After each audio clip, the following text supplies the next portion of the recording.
اعوذ باللہ من الشیطان الرجیم بسم اللہ الرحمن الرحیم السلام علیکم ورحمۃ اللہ وبرکاتہ۔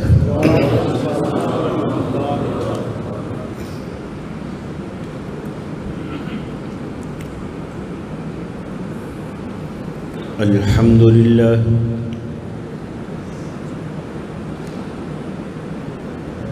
الحمد للہ المنعم المحسن الدیان،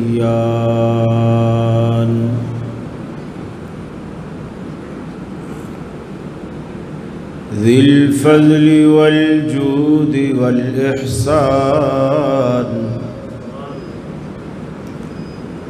ذی الکرم والمغفرة والامتنان،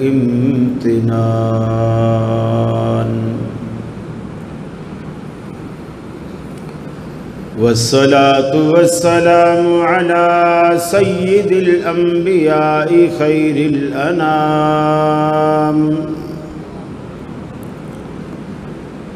وعلى آلہ وأصحابہ وأزواجہ العظام،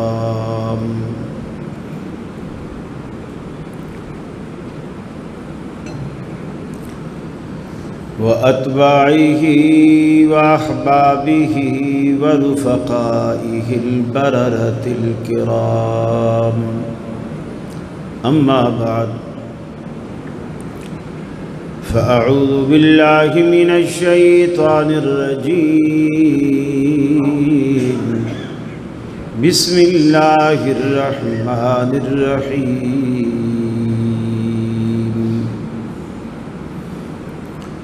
محمد رسول اللہ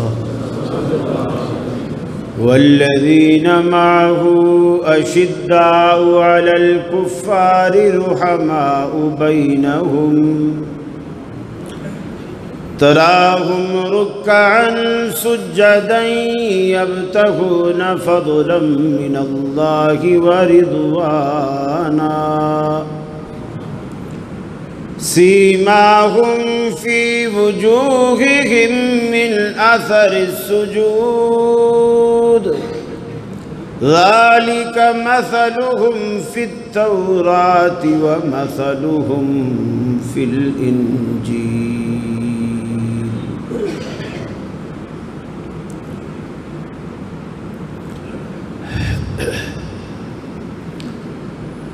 یہ مقصد ہے کہ دنیا سے جہالت دور ہو جائے،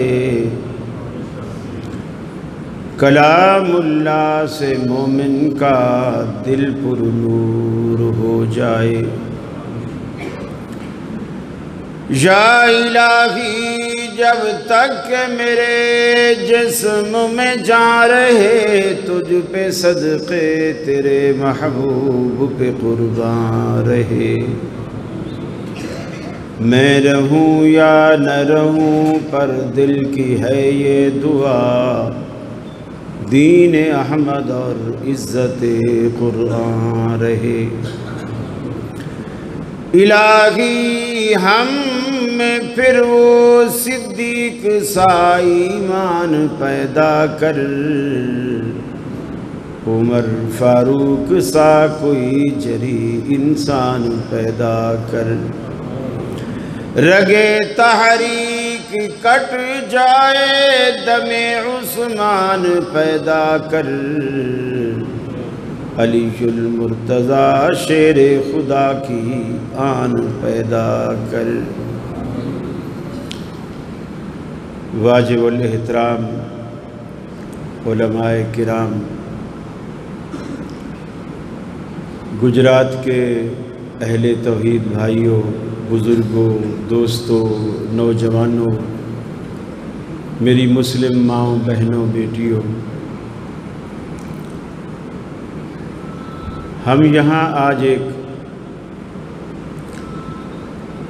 صدیق اکبر رضی اللہ تعالی عنہ کی سیرت، فضیلت، عظمت کے نام سے جمع ہے۔ اللہ مجھے حق کہنے کی، آپ کو حق سننے کی، ہم سب کو عمل کی توفیق عطا فرمائے۔ آمین۔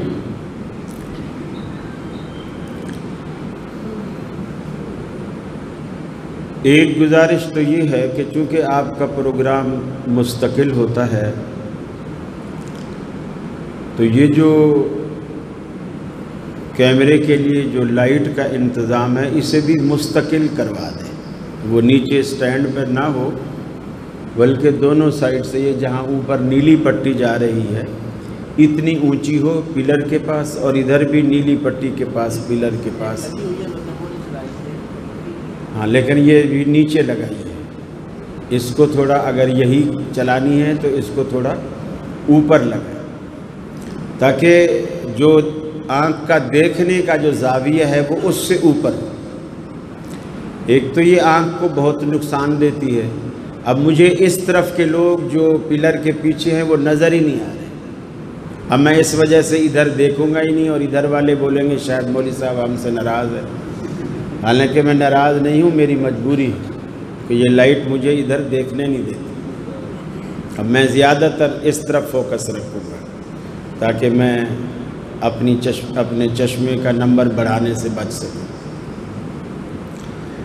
اور دوسری گزارش یہ کہ ہمارے بھائی نے جو دوسری جو نعت سنائی ہے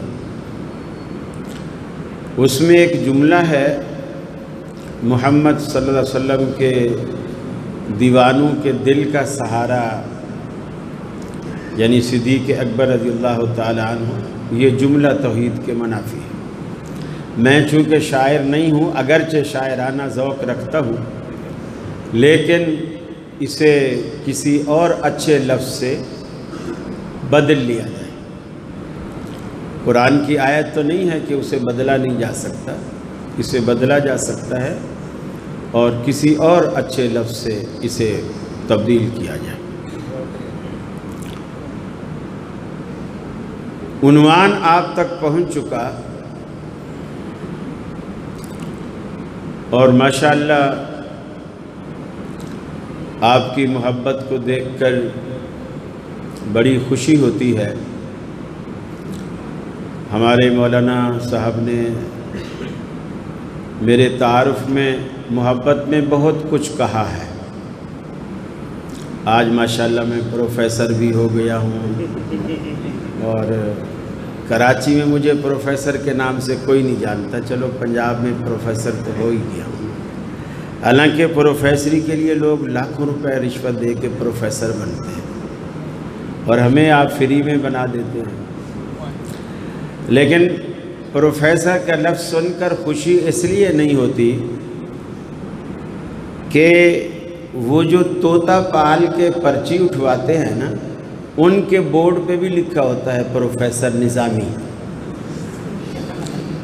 پنجرے میں طوطا ہوتا ہے، پرچیاں آگے رکھی ہوئی ہوتی ہیں، اور وہ کوئی ان کو 10 روپے 20 روپے 50 روپے دے دیتا ہے تو وہ طوطے کو باہر نکالتے ہیں، پڑھا لکھا طوطا ہوتا ہے، وہ ایک پرچی اٹھاتا ہے، وہ طوطے والے کے ہاتھ میں دیتا ہے، وہ اس کو کھول کے سناتا ہے تیری شادی ہو جائے گی، بڑا 50 روپے میں خوش ہو جاتا ہے، 50 میں رشتہ مل جائے تو اور کیا چاہیے۔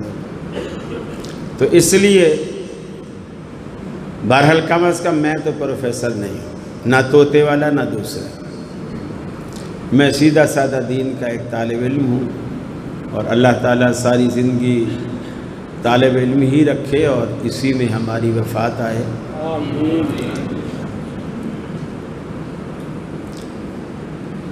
رسول اکرم صلی اللہ علیہ وسلم نے فرمایا کہ اللہ تعالیٰ نے جب دنیا بنائی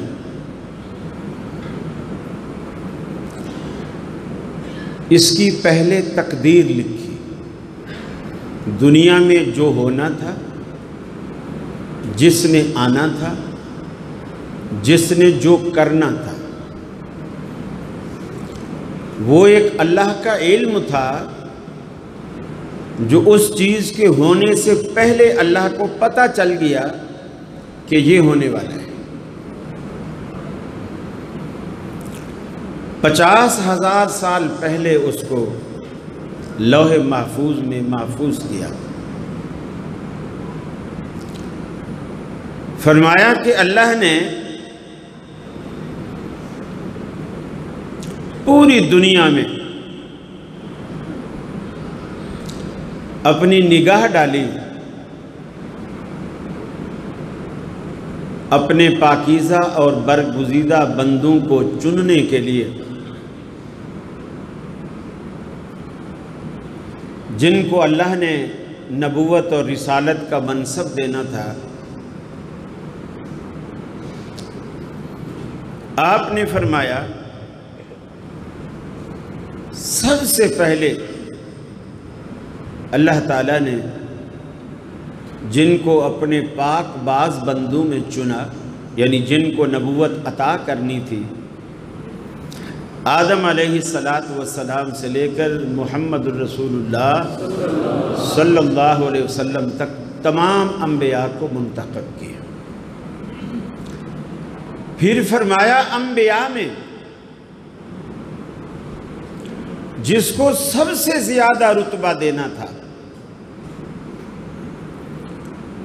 ان سب میں اللہ رب العالمین سے سب سے زیادہ پاکیزہ دل، سب سے زیادہ تقوی والا، سب سے زیادہ اللہ سے ڈرنے والا اللہ نے میرے دل کو پایا اور مجھے اس منصب کے لیے منتخب کر۔ فرمایا پھر میرے دوستوں کے لیے اللہ رب العالمین نے باقی مخلوق میں نظر دوڑائی تو اللہ رب العالمین نے صحابہ کرام کے دلوں کو میرے لیے چن لیا، اور اس کے بعد پوری امت کا اجماع ہے، بریلوی، دیوبندی، اہل حدیث، اہل سنت کے یہ تینوں گروہ، ان تینوں کا اجماع ہے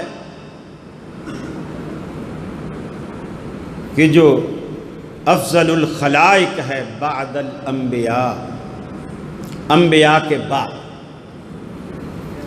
انبیاء کے بعد اللہ کی مخلوق میں سب سے برگزیدہ بندہ ابو بکر صدیق رضی اللہ تعالیٰ عنہ،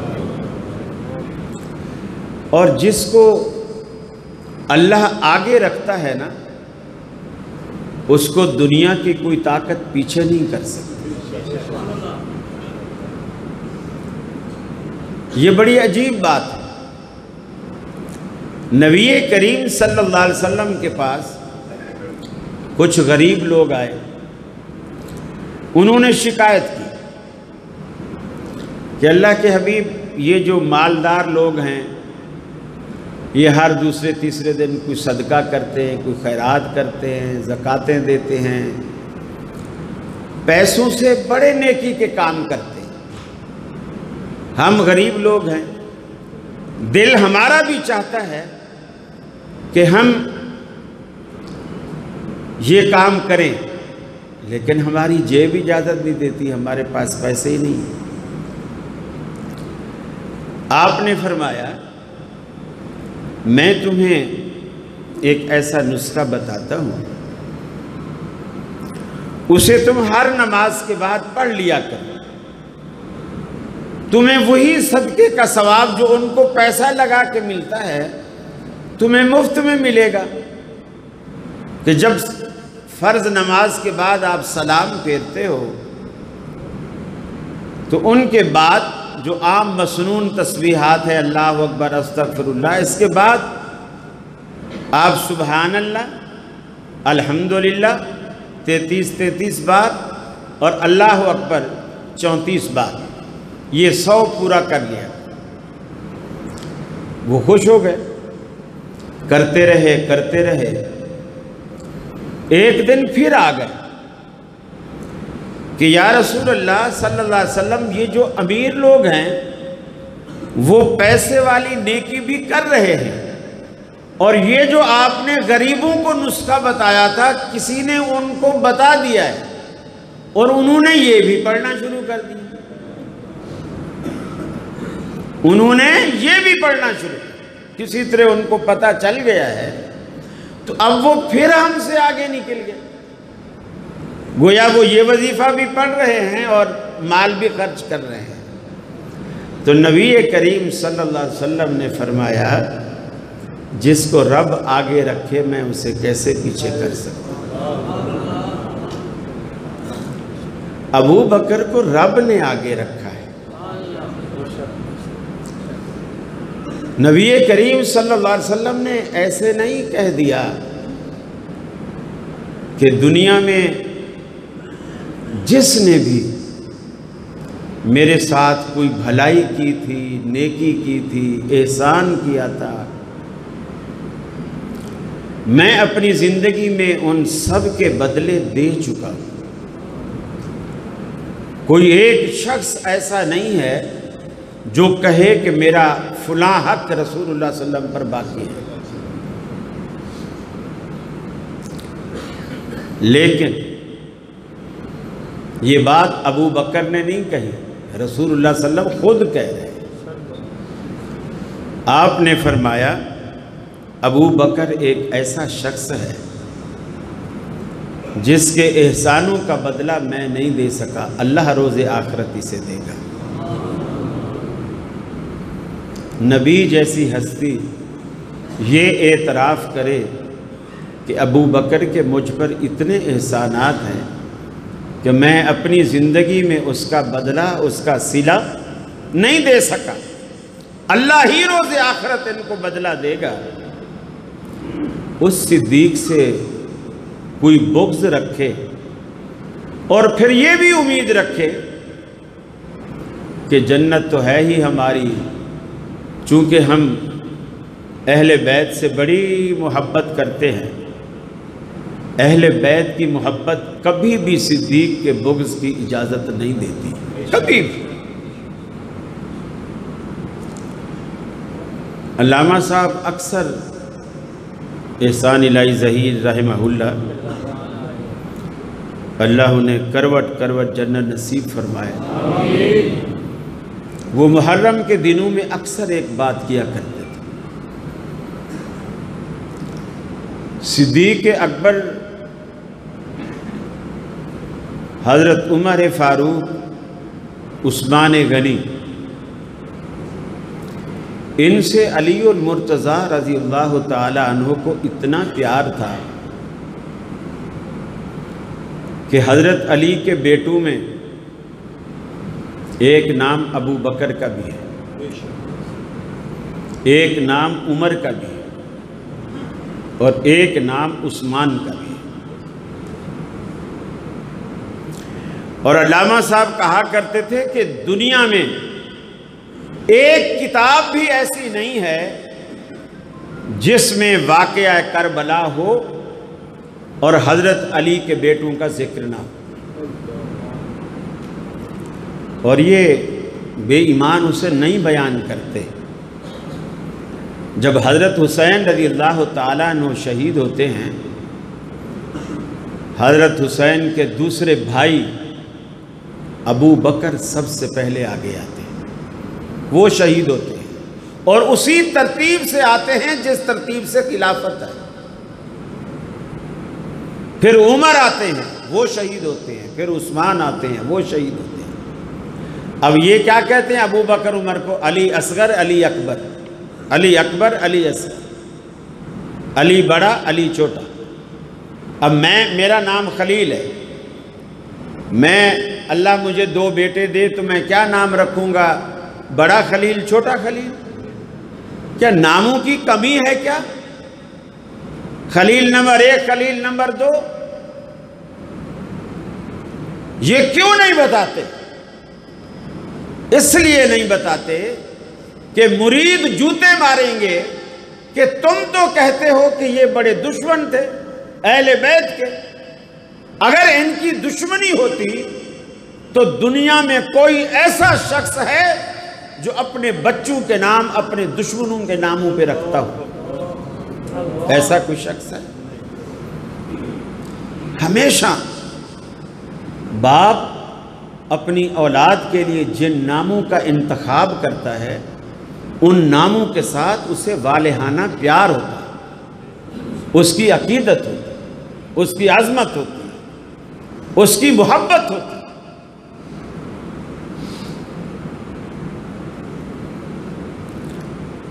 فرمایا محمد الرسول اللہ والذین معه اشداء علی الکفار رحماء بینہم۔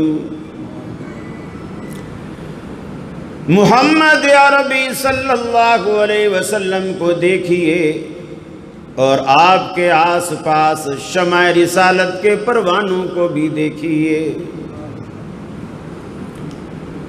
ان کے مزاج کو دیکھیے، ان کی طبیعتوں کو دیکھیے، ان کی باہمی محبت کو دیکھیے، باہمی پیار کو دیکھیے۔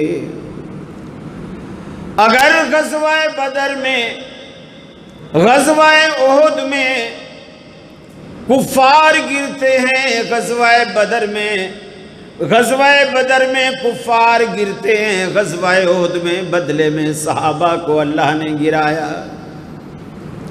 لیکن اگر پانی پلانے والا کسی زخمی کے پاس پانی لے کر کے جاتا ہے، وہ کہتا ہے بھائی پہلے اسے پلاؤ، وہ مجھ سے پہلے گرا ہے، خود بھی شہادت کے منہ میں، خود بھی موت کے منہ میں جا رہا ہے، لیکن پانی پلانے والے سے کہتا ہے میرے برابر والے کو پہلے پلاؤ، یہ میں نے دیکھا کہ مجھ سے پہلے یہ گرا ہے، اسے زیادہ ضرورت ہوگی۔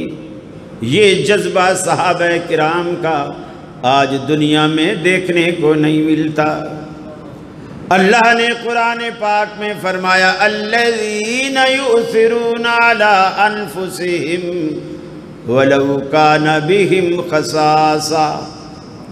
ارے یہ ایسی ہستیاں ہیں خود بھوکے سو جائیں گے، خود پیاسے رہ جائیں گے، لیکن اپنی بھوک، اپنی پیاس پر، اپنی ضرورتوں پر دوسرے کی ضرورتوں کو ترجیح دینے والے، جن کی تعریفیں رب العالمین نے کلام پاک میں کی، اللہ رب العالمین نے کلام پاک میں جن کے تذکرے کیے۔ صدیق اکبر ایسی ہستی ہیں، ایسی ہستی ہیں، فرمایا تراہم رکعا سجدا یبتغون فضلا من اللہ ورضوانا۔ اے دنیا میں دیکھنے والو، تمہیں رب العالمین دعوت فکر دیتا ہے، میرے نبی کے ارد گرد صحابہ کرام کی جماعت کو دیکھو، کبھی آپ ان کو رکوع میں دیکھو گے، کبھی قیام میں دیکھو گے، کبھی سجدے کی حالت میں دیکھو گے، اللہ کو یاد کرتے ہیں، اللہ سے مدد مانگتے ہیں، اللہ سے نصرت مانگتے ہیں حالت نماز میں، کبھی جھک کر گڑ گڑا کر، کبھی کھڑے ہو کر، کبھی سجدہ ریز ہو کر۔ لیکن آج ہمارا عالم یہ ہے، اللہ رب العالمین کے حضور اول تو جھکتے نہیں، اگر جھک جائیں تو دلوں میں تصور شیخ ہوتا ہے، پیر جی کا تصور ہوتا ہے، حضرت جی کا تصور ہوتا ہے، جس پر اقبال نے کہا کہ کبھی سر بہ سجدہ ہوا جو میں تو زمین سے آنے لگی صدا، تیرا دل تو ہے صنم آشنا، تجھے کیا ملے گا نماز میں۔ پہلے وہ صنم نکال کے آئیے، جس طرح صدیق اکبر نے اکیلے رب العالمین کی محبت اور عظمت کو دل میں رکھا، پھر سجدہ ریز ہوئے۔ عمر فاروق نے جس طرح اللہ کی توحید کو دل میں سجایا، پھر سجدہ ریز ہوئے۔ تراہم رکعا سجدا یبتغون فضلا من اللہ ورضوانا۔ وہ سجدوں میں جا کر کیا تلاش کرتے ہیں؟ سجدے میں بھی فرق ہوتا ہے۔ کوئی سجدے میں پیسے تلاش کرتے ہیں، کوئی رکوع میں دولت تلاش کرتا ہے، کوئی یہ کہتا ہے الہ العالمین میں نے جو 40,000 کا پرائز بانڈ خرید کے رکھا ہے پہلا ہی انعام میرا نکلے آئے۔ لیکن اللہ کہتا ہے یہ صحابہ کرام کی جماعت جن کے دلوں کو میں نے انبیاء کے بعد سب سے زیادہ پاکیزہ پایا، ان جماعت کا یہ عالم ہے یبتغون فضلا من اللہ ورضوانا، یہ سجدے میں گر کر رب العالمین کی رضا کے سوا کچھ نہیں ڈھونڈتے، سجدوں میں اللہ کی رضا تلاش کرتے ہیں، اللہ کی رضا ڈھونڈتے ہیں، اللہ کی محبت چاہتے ہیں، اس کے علاوہ ان کا کوئی مقصد نہیں۔ سیماہم فی وجوہہم من اثر السجود، فرمایا تم انہیں پہچانتے ہو، تم انہیں پہچانتے ہو ان کے ماتھے پر جو محراب پڑ جاتے ہیں سجدے کے جو اثر سے، ان کے ماتھے جو داغدار ہو جاتے ہیں، تم ان کو پہچانتے ہو کہ یہ اللہ والوں کی جماعت ہے۔ من اثر السجود، سجدے کے اثر سے۔ آج ہم نے اتنی نرم و نازک قالینیں بچھا رکھی ہے، 80 سال تک بھی نمازیں پڑھو تو کبھی نشان نہیں آتا۔ وہ زمین پہ، چٹائیوں پہ، کھردری جگہوں پہ۔ اس زمانے میں یہ سہولتیں بھی نہیں تھی جو اللہ نے آج ہمیں عطا کی، لیکن کتنا فرق ہے ان لوگوں کے تقوی میں اور ہمارے تقوی میں کہ اللہ نے اتنی آسانیاں اور سہولتیں دے دی، اس کے باوجود ہم اس طرف توجہ نہیں دیتے، اور ان کو سہولتیں نہیں تھیں اور اس کے باوجود موقع ڈھونڈتے تھے، تلاش کرتے تھے کہ جنت میں داخلہ کیسے ہوگا، جنت میں داخلہ کیسے، اور ہر چھوٹی چھوٹی بات نبی کریم صلی اللہ علیہ وسلم نے اپنی حیات مبارکہ میں کئی اشارے ایسے چھوڑے جس سے صدیق اکبر کا خلیفہ بلا فصل ہونا روز روشن کی طرح واضح ہے۔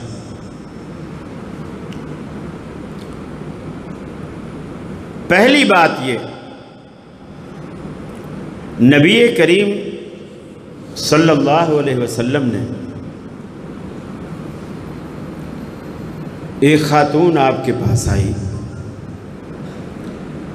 آپ کسی سفر پر تیار ہونا چاہ رہے تھے، اس خاتون نے کہا یا رسول اللہ میں مسئلہ پوچھنے آئی ہوں، مسئلہ تھوڑا لمبا ہے۔ آپ نے فرمایا مائی کل آنا، آج میں کہیں سفر پہ جا رہا ہوں، کل آنا۔ اس نے عرض کی کہ اللہ کے رسول میں کل آؤں اور آپ کو نہ پاؤں، پھر کیا کروں؟ اس دور کی عورتوں کا بھی یہ عقیدہ تھا، آج لوگوں نے اسے اختلافی بنا دیا ہے، اس دور میں مسلمان عورتوں کا بھی یہ عقیدہ تھا کہ ایک دور ایسا آئے گا نبی کا وجود ہم میں نہیں ہوگا، نبوت ہوگی وجود نہیں ہوگا، گویا نبی فوت ہو جائے گا۔ آج تو یہ لفظ پتہ نہیں کیا اسے کیا بنا دیا گیا۔ میرے ساتھ جو سب سے بڑا بول چینل پر جو جھگڑا ہوا تھا وہ اسی لفظ کی بنیاد پر، کہ ذاکر نائک تو کہتا ہے نبی فوت ہو گئے ہیں اور تم اسی کی تائید کر رہے ہو، جیسے وہ بدعقیدہ ایسے تم بدعقیدہ ہو، آپ اس سے توبہ کرو، معافی مانگو۔ ایک بڑا جھگڑا کھڑا کیا گیا۔ اللہ نے الحمدللہ سرخرو کر کے وہاں سے نکالا۔ چند دنوں بعد لائیو شو میں انہوں نے معافی بھی مانگی، پھر دعوت دی، الحمدللہ میں پھر چلا گیا۔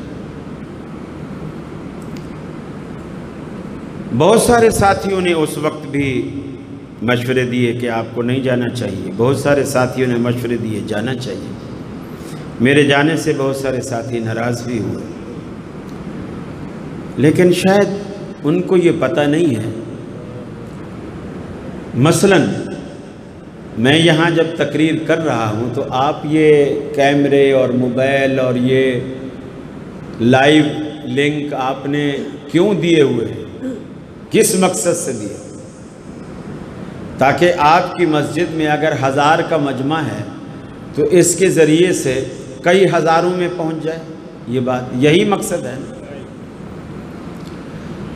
ہم اگر مسجد میں 1 سال، میں اسی مسجد میں 1 سال جمعہ پڑھاؤں، مسلسل جمعہ پڑھاؤں، ناغہ نہ کروں، ہر جمعہ پڑھاؤں 1 سال تک،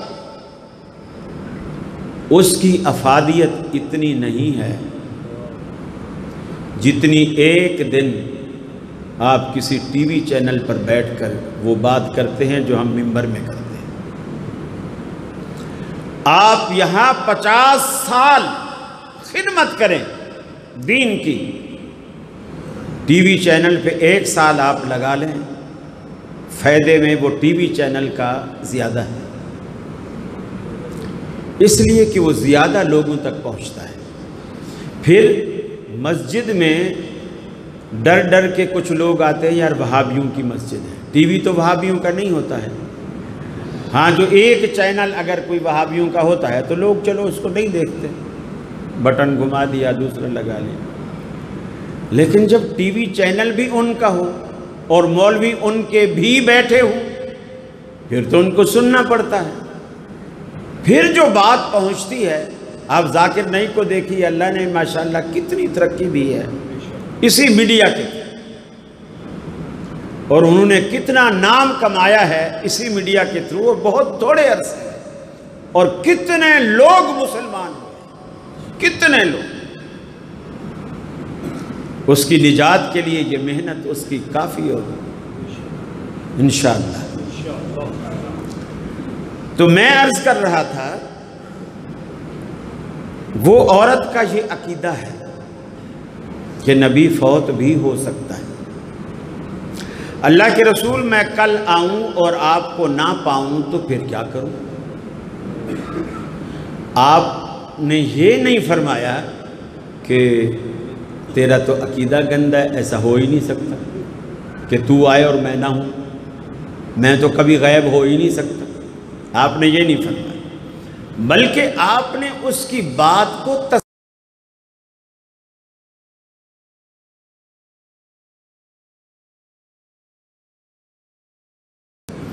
یہاں آپ نے ایک اشارہ چھوڑ دیا، میں جب نہیں ہوں گا میرے بعد ابو بکر ہوگا۔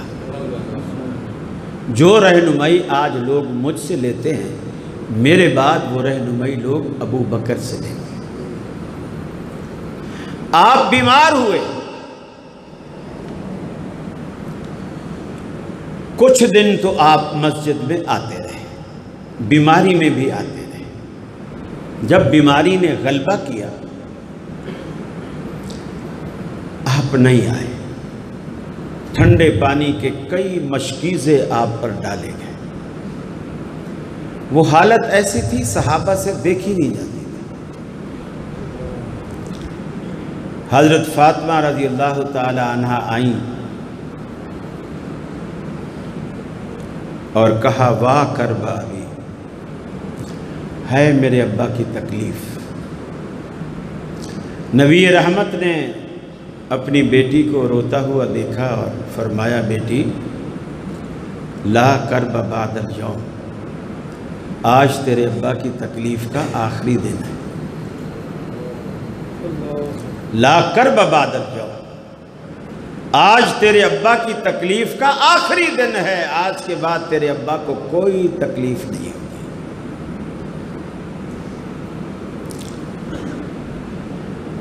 ازواج مطہرات نے کہا اللہ کے رسول مسجد میں صحابہ جمع ہے، نماز کا وقت ہے،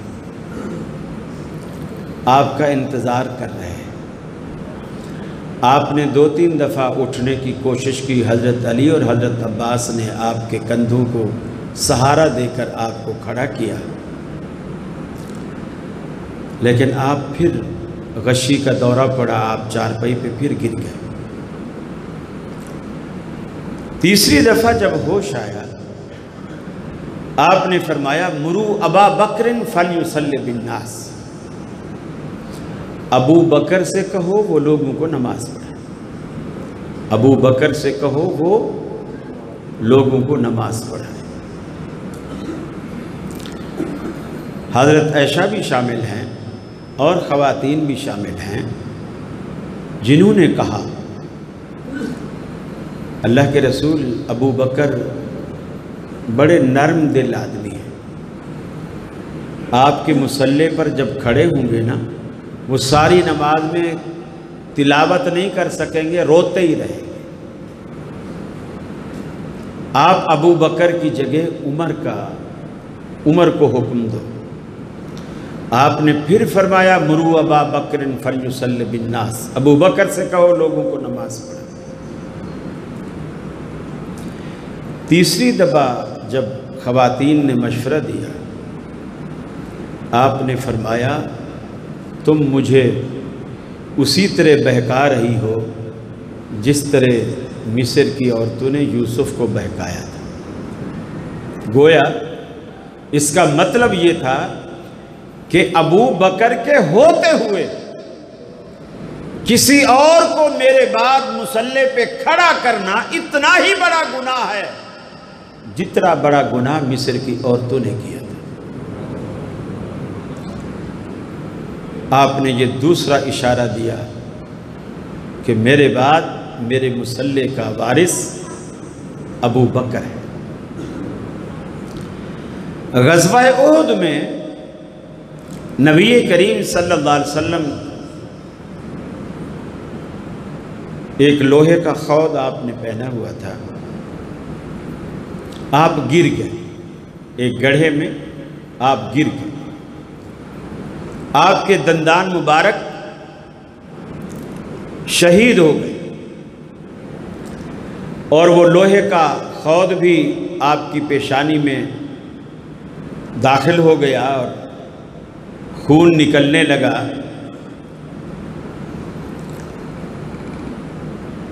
آپ گڑھے میں رہے، ابو بکر عمر وہ بھی وہیں آ گئے،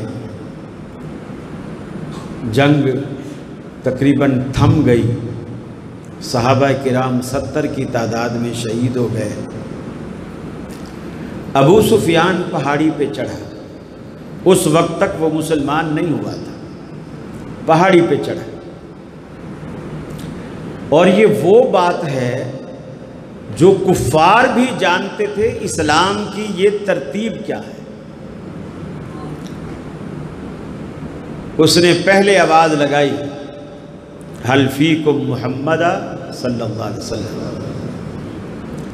کیا تم میں محمد صلی اللہ علیہ وسلم ہیں؟ آپ نے فرمایا چپ رہو، کوئی جواب نہ دے۔ اس نے دوسرا سوال کیا حل فیکم، کیا تمہارے اندر ابو بکر ہیں؟ آپ نے فرمایا چپ رہو۔ اس نے تیسرا سوال کیا حل فیکم عمر، کیا تمہارے اندر عمر ہیں؟ آپ نے فرمایا چپ رہو۔ تینوں کو اللہ کا رسول، پھر ابو بکر، پھر عمر، اس ترتیب سے پوچھا۔ جب کوئی جواب نہیں آیا تو اس نے وہاں خوشی سے نعرہ لگایا اعلو حبل، جسے انڈیا والے نعرہ لگاتے ہیں نا جائے ہند، یا آپ نعرہ لگاتے ہو پاکستان زندہ باد، اسی طرح اس نے حب البت کا نام لے کر کے کہا کہ اب تو وہ زندہ باد ہے۔ یعنی ہم نے اسلام کی بے خونی کر دی ہے۔ وہ جو 3 بڑے سرکردہ تھے جن کے ہوتے ہوئے اسلام نہیں مٹ سکتا تھا، ہم نے ان کو آج مٹا دیا۔ جب اس نے ایسا کہا، نبی کریم صلی اللہ علیہ وسلم نے حضرت عمر سے کہا اس کو جواب دو، چونکہ اس نے اغل و حبل کا نعرہ لگا کر یہ بھی کہا لنا عزا ولا عزا لکم، ہمارا تو عزا ہے اور تمہارا تو کوئی عزا نہیں ہے۔ حضرت عمر سے کہا کہ اسے جواب دو لنا مولا ولا مولا لکم، ہمارا تو مولا ہے اللہ اور تمہارا تو کوئی مولا ہی نہیں ہے، تم تو بتوں پہ گزارا کرتے۔ اب اس کو تھوڑے ہوش آئے کہ نہیں یہ آوازیں آ رہی ہیں، ابھی میری خوشی بے جا ہے، تو اس نے جو پہلے ترتیب سے پوچھا، یہ ترتیب مسلمانوں سے ہٹ کر کفار کو بھی معلوم تھی کہ نبی کے بعد یہ منصب کس طرح ہے، یہ وہ بھی جانتے۔ نبی کریم صلی اللہ علیہ وسلم نے فرمایا میں نے خواب دیکھا کنویں میں سے ابو بکر نے پانی کا ڈول کھینچا اور وہ ڈول کھینچنے میں کمزور تھے۔ پھر میں نے عمر کو دیکھا، وہ ڈول کھینچنے میں بڑے قوی اور طاقتور نظر آئے، دھڑا دھڑ ڈول کھینچ کے پانی بہائے جا رہے ہیں، ڈول کھینچ کے پانی بہائے جا رہے ہیں۔ پھر میں نے عثمان کو دیکھا تو پہلا جو ذکر کیا وہ ابو بکر صدیق رضی اللہ تعالیٰ عنہ، دوسرا عمر فاروق کا۔ محدثین نے اور جو تعبیر اس کی بیان کی، اس کے مفہوم کی، وہ یہی بیان کی کہ یہ اشارہ خلافت کی طرف ہے۔ تو کوئی وجہ نہیں ہے کہ آدمی اس بات کا انکار کرے اور جھوٹی موٹی باتوں سے۔ ایک ذاکر نے کہا کہ جی حضرت حسین رضی اللہ تعالی عنہ اتنے بزرگ اور نیک آدمی تھے کہ ان کے جہاں روضہ مبارک ہے، قبر مبارک ہے، ان کے ارد گرد 40 میل تک جو بھی آبادی ہے اور 40 میل تک جو دفن ہو جائے اس 40 میل کے ایریے کے اندر وہ بخشا جاتا ہے۔ سامنے والے نے پوچھا، وہ کوئی سنی ہوگا، اس نے پوچھا یہ میرا پنکھا کیوں ہلکا کیا ہوا ہے؟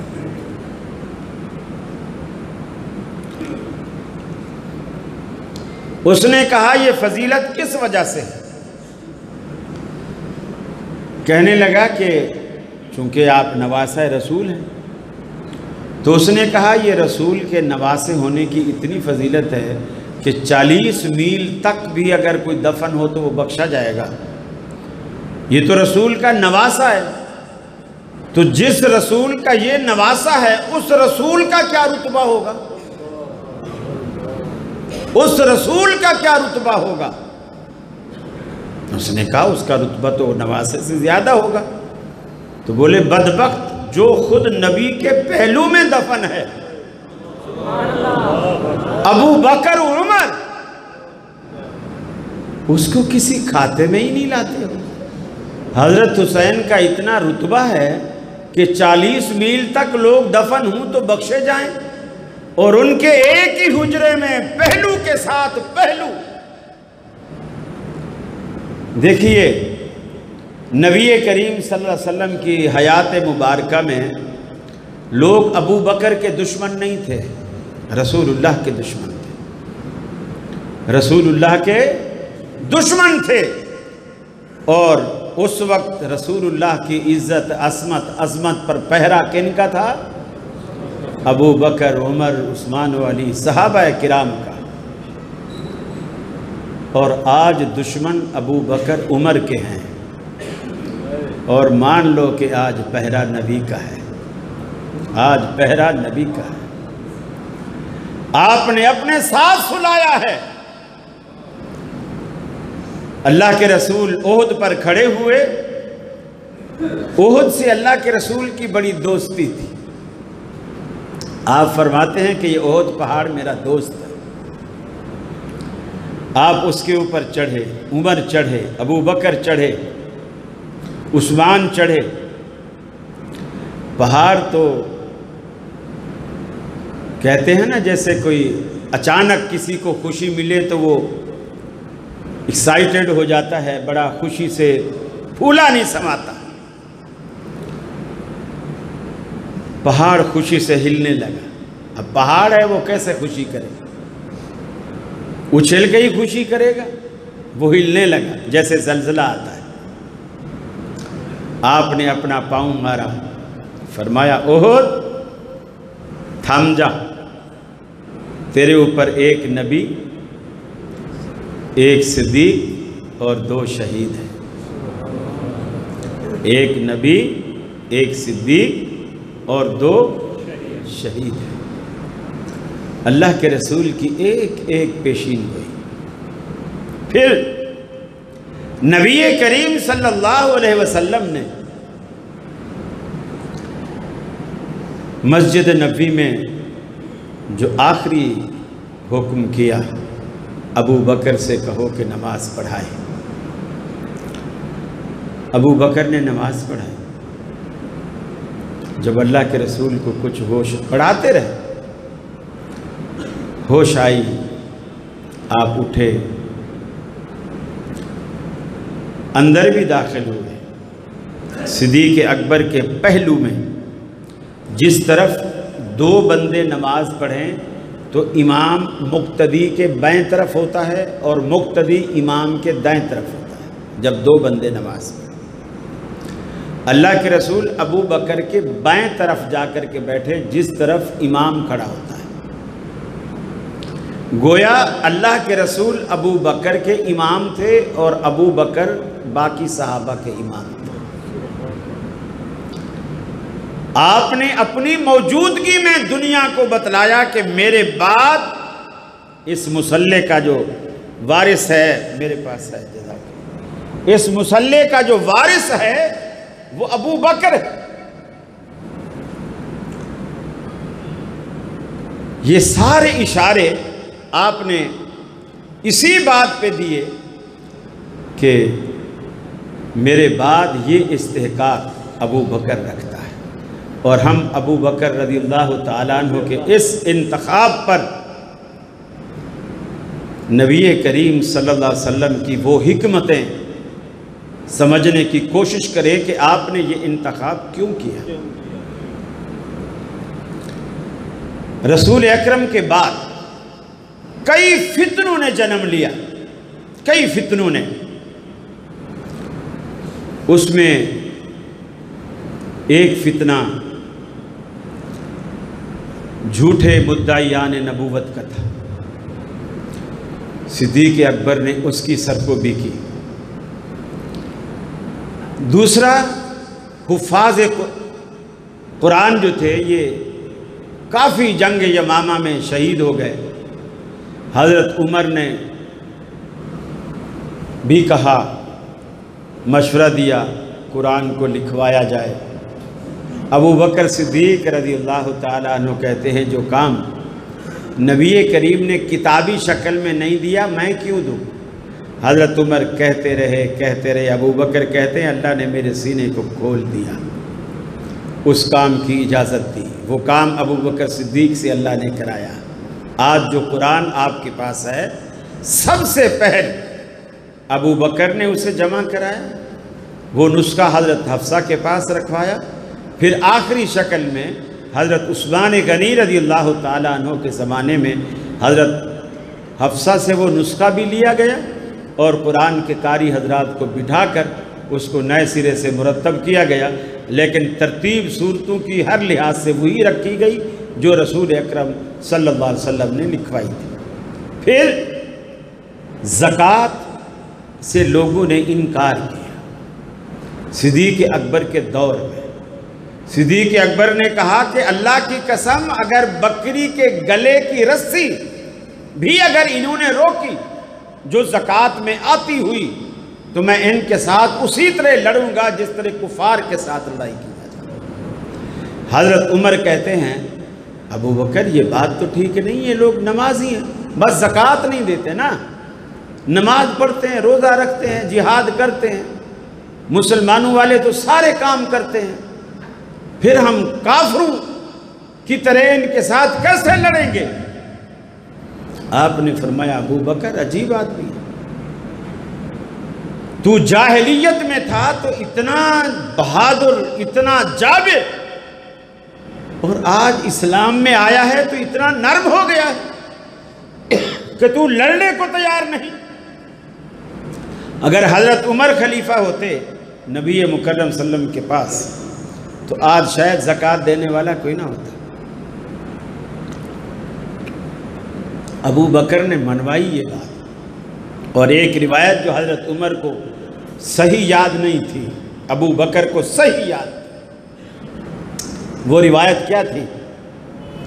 حضرت عمر فاروق رضی اللہ تعالی عنہ کہتے ہیں اے ابو بکر، اللہ کے رسول نے نہیں فرمایا جو شخص اللہ پر ایمان لائے اور اس کے رسول پر ایمان لائے اور نماز کو قائم کرے، زکوٰۃ کو دے، حج وغیرہ کو تسلیم کرے، عَصَمُوا مِنِّي دِمَاءَهُمْ وَأَمْوَالَهُمْ وَآرَاضَهُمْ، اس نے مجھ سے اپنی عزت، اپنی آبرو، اپنا مال، اپنی جان سب کچھ بچا لی، گویا اس کو قتل کرنا اب حرام ہے، تو آپ کیسے ان کو قتل کریں گے؟ ٹھیک ہے ایک چیز کا انکار کر دیا، نہیں دیتے، لیکن جب باقی تو ساری مان رہے ہیں نا۔ ابو بکر صدیق نے کہا عمر تم آخری جملہ بھول رہے ہو، اللہ کے رسول نے جب یہ فرمایا تھا عَصَمُوا مِنِّي دِمَاءَهُمْ وَآرَاضَهُمْ، تو آپ نے آخر میں یہ فرمایا تھا إِلَّا بِحَقِّ الْإِسْلَامِ، اگر یہ اسلام کا حق ماریں گے تو ہم ان کے خلاف لڑیں گے۔ زکوٰۃ تو اسلام کا حق ہے۔ سارے صحابہ کو یاد آ گیا کہ واقعی اللہ کے رسول صلی اللہ علیہ وسلم نے یہ بات کہی تھی۔ پھر جب نبی کریم صلی اللہ علیہ وسلم کی وفات کے بعد جو سب سے پہلا فتنہ صحابہ کرام میں پیدا ہوا اسے ابو بکر صدیق نے ختم کیا۔ وہ پہلا فتنہ کیا تھا؟ صحابہ مسجد نبوی میں بھرے پڑے ہیں جیسے آج آپ بیٹھے، اور عمر اپنی تلوار میان سے نکالے، اور عمر کو تو سبھی جانتے ہیں کہ یہ پھر مسئلہ بعد میں پوچھتا ہے اور گردن پہلے اڑاتا ہے۔ وہ تلوار لیے کھڑا ہے اور کہتا ہے اگر کسی نے بھی یہ کہا کہ نبی فوت ہو گیا ہے تو میں اسے قتل کروں۔ کوئی کہے نہیں رہا، چپ کر کے بیٹھے ڈر کے مارے، اور مسئلے کا بھی ابھی پتہ نہیں، وضاحت ہے۔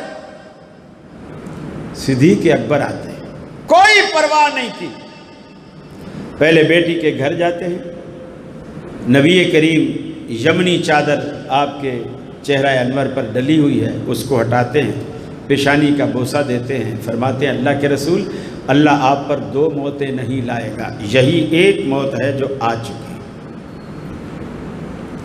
اور یار لوگ یقین مانو، میں نے بڑے بڑے مفتی دیکھے، بڑے بڑے خطیب دیکھے جو آج یوٹیوب پہ یہ کہتے نظر آتے ہیں نبی کی تعریف میں جھوٹ بولنے کی کیا ضرورت ہے، یہ کہتے ہوئے نظر آتے ہیں کہ جی جب دیکھا گیا تو دفن کے لیے اللہ کے رسول کے ہونٹ تھوڑے تھوڑے ہل رہے تھے،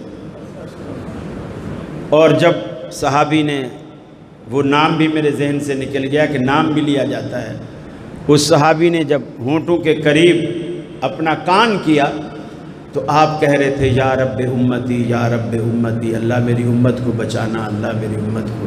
مجمع بیٹھا تھا، سبحان اللہ سبحان اللہ۔ اب کوئی پوچھے صحابہ کرام نے بولتے چالتے رسول کو جا کے دفن کر دی۔ اگر تم سے کوئی پوچھے کہ جی تمہارے ابا کا جنازہ مولوی صاحب نے جب پڑھایا تو جنازے کے بعد لوگ چہرہ دیکھنے لگے تو اس ابا کے تمہارے ہونٹ ہلنے لگے، مولوی صاحب نے کان لگایا تو بھی تمہارا ابا کہہ رہا تھا مولوی صاحب میرے بچوں کا خیال رکھنا، میرے بچوں کا مستقبل جو ہے وہ اب تمہاری دعاؤں پر ہے، تمہارے ہاتھ میں ہے، ان کا بڑا خیال رکھنا۔ تو وہ جب بچوں کو بتائے تو بچے بولیں گے مولوی صاحب آپ نے اب ہمیں بتایا ہے جب ہم دفن کر کے آئے، پہلے یہ بات کیوں نہیں بتائی؟ جب کوئی بول رہا ہو اسے کوئی ایمانداری سے بتاؤ، قبرستان لے جائے گا یا ڈاکٹر کو بلا کر اس کا چیک اپ کرائے گا؟ ظاہر بات، اس لیے کہ بولنا موت کی نہیں، بولنا زندگی کی علامت، سننا موت کی نہیں، سننا زندگی کی علامت۔ ابو بکر صدیق مسجد میں آئے، سارے صحابہ غم زدہ بیٹھے، کوئی پرواہ ہی نہیں کسی کو عمر کیا کہہ رہا ہے، کوئی کیا کہہ رہا ہے، سب گم سم بیٹھے۔ سکتہ اور صدمہ اتنا ہے، یہاں تو لوگ عید مناتے ہیں نا، صحابہ کرام کو صدمہ اتنا ہے کہ ہر کوئی سکتے میں۔ ابو بکر صدیق سیدھا منبر پہ چڑھے، نہ عمر کی پرواہ نہ کسی کی پرواہ، فرمایا لوگوں سنو، فرمایا من کان یعبد محمدا فإن محمدا قد مات۔ نبی کریم صلی اللہ علیہ وسلم کی وفات کے بعد مسجد نبوی میں پہلا درس ابو بکر صدیق نے دیا، منبر پہ کھڑے ہو کر کے کہا لوگوں سنو، من کان یعبد محمدا فإن محمدا قد مات۔ اگر دنیا میں کوئی بھی شخص محمد عربی صلی اللہ علیہ وسلم کو اپنا معبود مانتا تھا، ان کی پوجا کرتا تھا، ان کی عبادت کرتا تھا، وہ سن لے آج اس کا معبود فوت ہو گیا۔ وَمَنْ كَانَ يَعْبُدُ اللَّهَ فَإِنَّ اللَّهَ حَيٌّ لَا يَمُوتُ۔ اور جو شخص اللہ رب العالمین کی عبادت کرتا تھا وہ سن لے اس کا معبود زندہ ہے، ایسا زندہ ہے کہ اس پر کبھی موت نہیں آئے گی۔ اب دو صحابہ کرام کے دعوے، دونوں جلیل القدر صحابہ کرام کے دعوے صحابہ کرام کے سامنے آئے۔ عمر کہتا ہے حضور فوت نہیں ہوئے، ابو بکر کہتے ہیں حضور فوت ہو گئے۔ صحابہ پریشان بیٹھے ہیں، مانے تو کس کی مانے، نہ مانے تو کس کی نہ مانے، ابھی تک دلیل کسی نے نہیں دی۔ دو متضاد دعوے صحابہ کرام کے سامنے آئے۔ اب ابو بکر صدیق رضی اللہ تعالیٰ عنہ دلائل دیتے ہیں۔ فرمایا فرمایا وما محمد الا رسول قد خلت من قبله الرسل افإن مات او قتل انقلبتم على اعقابكم۔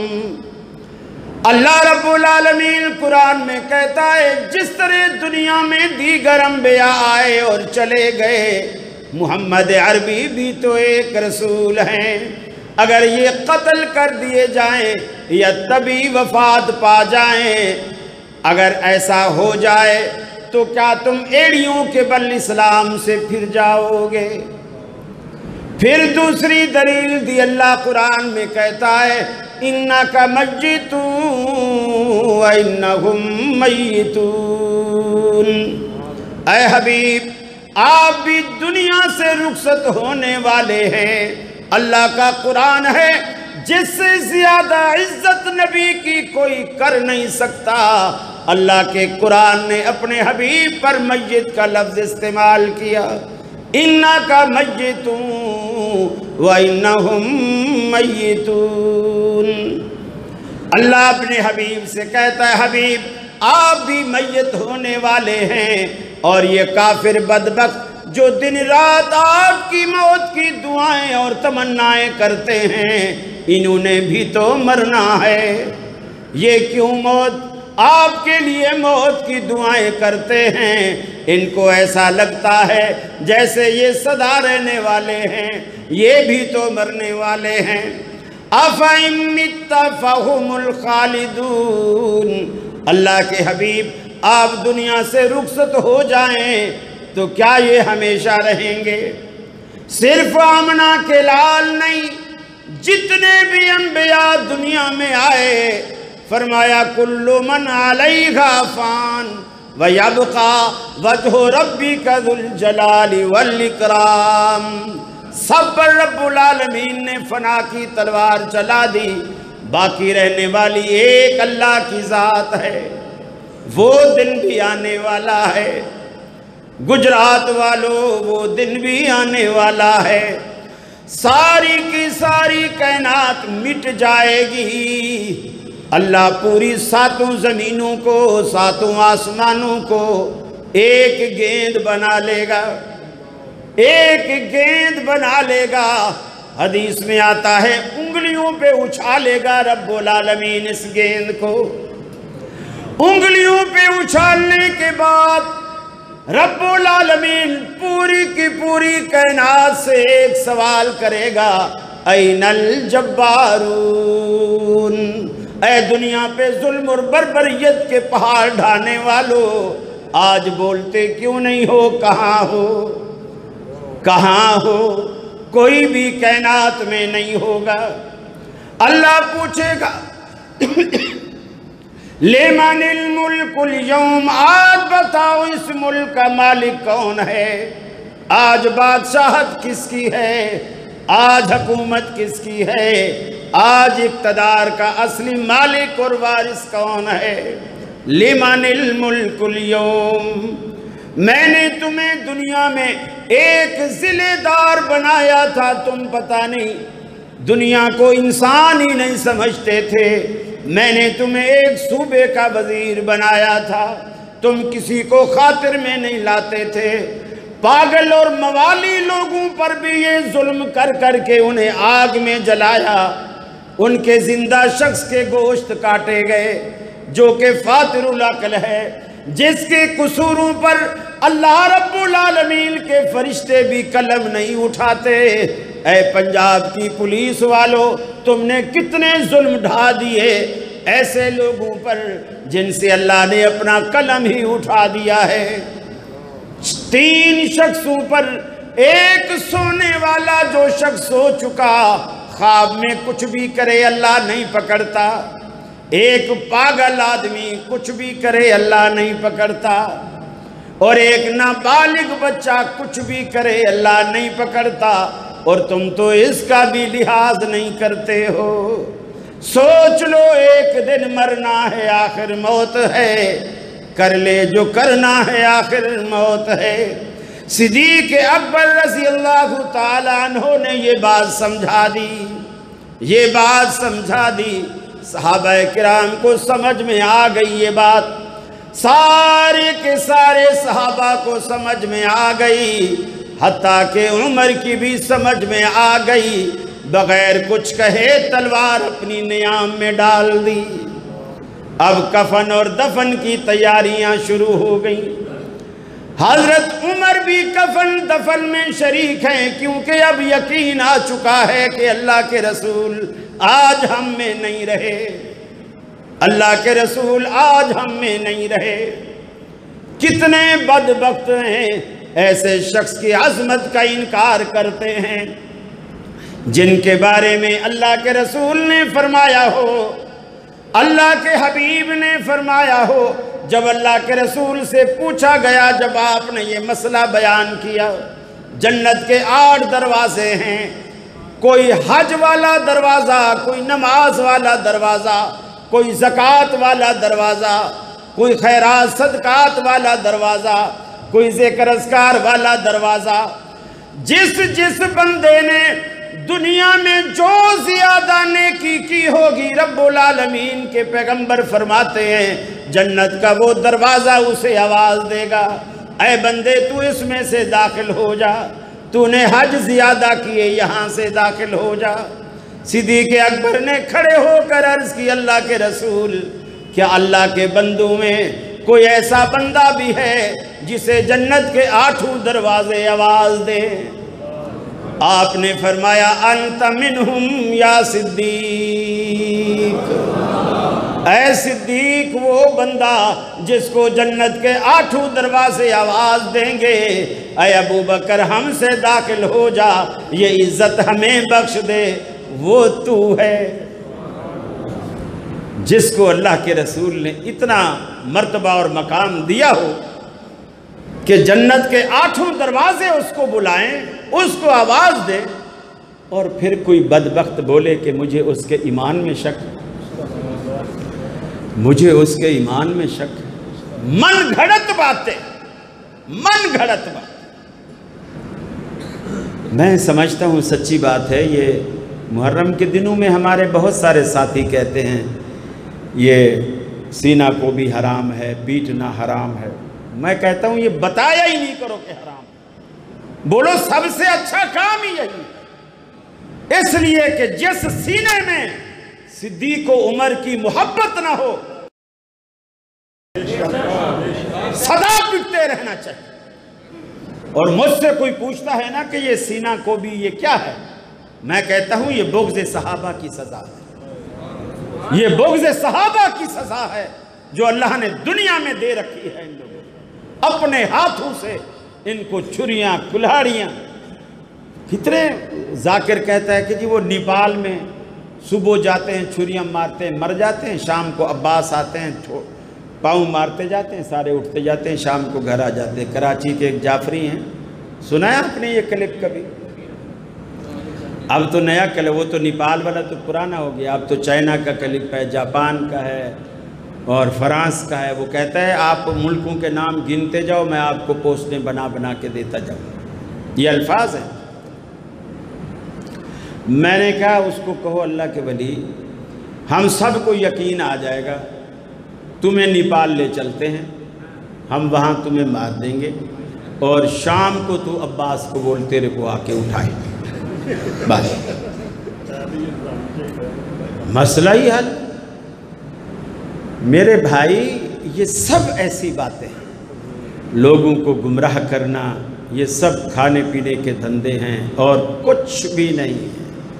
اللہ کا عذاب پڑا ہے۔ کراچی میں ایئرپورٹ کے پاس ایک پیچھے ایک علاقہ ہے بھٹائی آباد، وہاں انہوں نے بڑے ایک دوسرے کے مقابلے میں آ کر اور بڑے لوہے کے پائپ لگا کر اوپر پنجہ لگا کر پھر وہ علم بنایا کالا، جلوس نکالا اس کو اوپر۔ کہیں وہ ظاہر بات ہے ایئرپورٹ کا ایریا ہے تو وہ بڑی وہ ہائی پاور کی وہ 5000 واٹ کیا ہوتا ہے وہ اس کی لائن گزر رہی تھی اوپر سے، وہ لوہے کا پائپ اس کو جا ٹکرایا، اور لوہے کا تھا اور لمبا تھا تو ایک آدمی سے اٹھایا بھی نہیں جا رہا تھا اور اس کا بیلنس بھی نہیں ہو رہا تھا، 5-6 بندوں نے اسے پکڑا ہوا تھا، وہ تو پتہ بھی نہیں چلا، بس اوپر لگا اور بندے نیچے تڑپنا شروع ہو۔ آپ نے شاید خبر سنی ہو، تو یہ اللہ رب العالمین کا عذاب ہے۔ اب وہ کہیں گے شہید ہو گئے، ابو بکر کا بغض دل میں رکھ کر کوئی شہید نہیں ہوتا ہے، ذہن میں رکھ کر۔ اللہ رب العالمین ہمیں یہ توفیق دے۔ مجھے جو وقت ملا تھا میرا خیال ہے میں اس وقت سے بھی 5-10 منٹ 15 منٹ تجاوز کر چکا ہوں۔